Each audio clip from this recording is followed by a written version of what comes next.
A testament to the fact that you can't always try to seek revenge when you're finding out about things about people who might be alleged, like it may have happened, and you just have to find another way to deal with the hurt and pain of deception. Because in the end, it just doesn't work out for the person who seeks revenge's favor. Let's watch this video all the way to the end so that one could see why in both these cases it is not a good idea to seek revenge, whether the person has the evidence and know for sure of the betrayal or not. In this clip, you're seeing a woman who feels betrayed. She says that she's found evidence that her boyfriend or whoever has been cheating on her. So she went and shaved all his dreadlocks off that he'd been growing since he was young. This is years and years of dreadlocks being grown, cut off his head. Now, I have two clips. This clip and then another clip of going to small claims court for the same situation. Now, I'm not too sure if these are the same people or somebody different. But in both cases, the person went to sleep and woke up with the dreads missing in the front and in the back, okay? And this just shows you that you can actually pay hefty fees, a fine, or even jail time for certain acts that may be carried out through being deceived or carrying out revenge. May be major betrayal. Case in point in these two clips.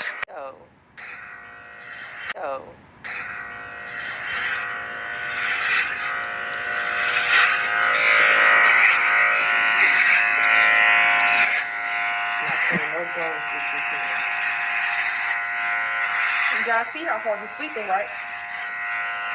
That's how I went through that phone and seen you booked the whole her appointment with another female. It's crazy. I'm a whole her status. What you want to be between another woman's legs for?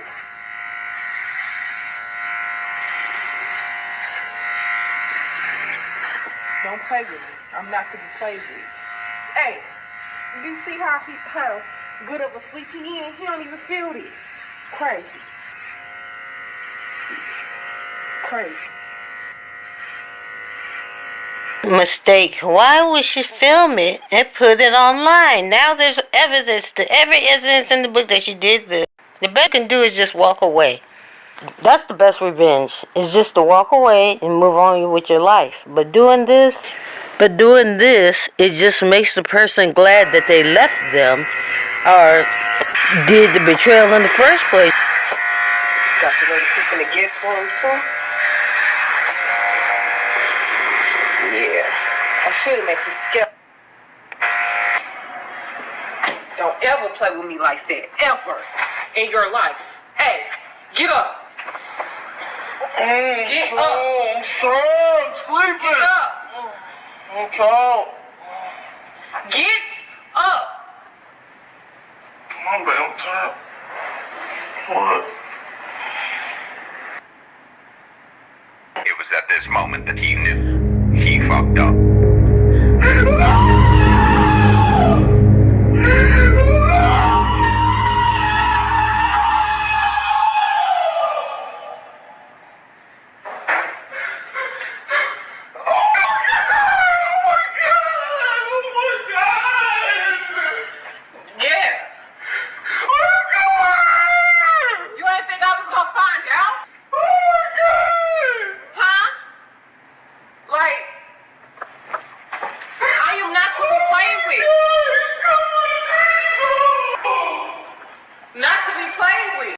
Mistake. Now, cheating is abuse, okay?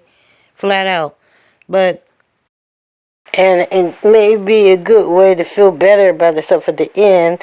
Shaving someone's hair is assault, okay? It's good to know the law and what it entails so that that person doesn't fall into the snare of being trapped and paying fines and going to jail for it. Not only is it foolish and childish, it's not worth it in the end. Get them out of your life as soon as possible and move on with your life. That's it. Look at all these. Look at all these. Look at all this. Look at all this. Little Rick. All of this over some community pain. My goodness. Not to be put, y'all. This man been driving me crazy all week.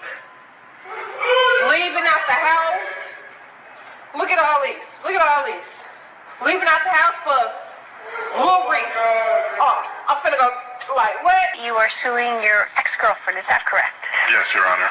Okay, so what happened in this lovely relationship? 5 months after we moved in together, she started picking arguments with me. Like, these were different arguments, not the regular moody Denise arguments that we have, but these were different types of arguments. And she has this one friend. Miss Henry? I do have a lot of friends. Just the friend that I have here in court. She's been my friend since we were 9. We go back. So you saw Richard in 2 different places with the same girl?